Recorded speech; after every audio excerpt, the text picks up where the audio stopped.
In recent days, statements have been heard from Iranian officials regarding the discussion of the possibility of withdrawing from the Treaty on the Non-Proliferation of Nuclear Weapons.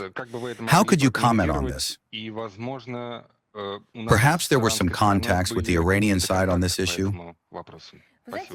You know, we are, of course, aware of the recent statements by the representative of the Iranian Foreign Ministry on this matter. We not only hear these statements, we understand their background and reasons. The unprovoked and illegal attack on Iran by the U.S. and Israel, undertaken under the pretext of protecting the non-proliferation regime, is a severe blow to the system of international law as a whole, and in particular to the international nuclear non-proliferation regime. We state that once again, non-proliferation rhetoric was used to justify interference in the internal affairs of Iran and an attempt to destroy a so-called state unacceptable to the West. It is obvious that these tasks are in no way connected with maintaining the non-proliferation regime and compliance with the Treaty on the Non-Proliferation of Nuclear Weapons.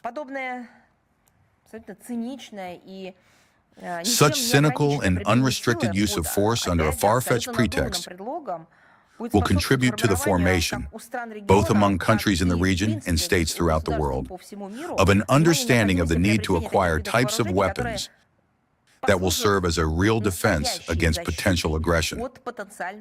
This could play a fatal role for international regimes for the non-proliferation of weapons of mass destruction. We have spoken about this repeatedly.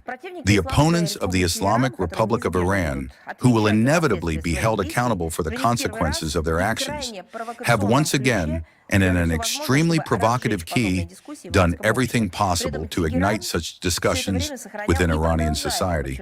Meanwhile, throughout this time, Tehran has maintained and, I emphasize, continues to maintain commitment to its obligations under the treaty.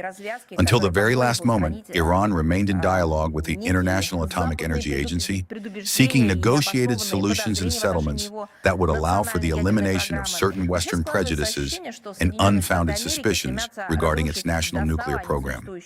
One gets the impression that the United States of America is striving to destroy existing international legal regimes to their foundations, including in the fields of non-proliferation, disarmament, and arms control.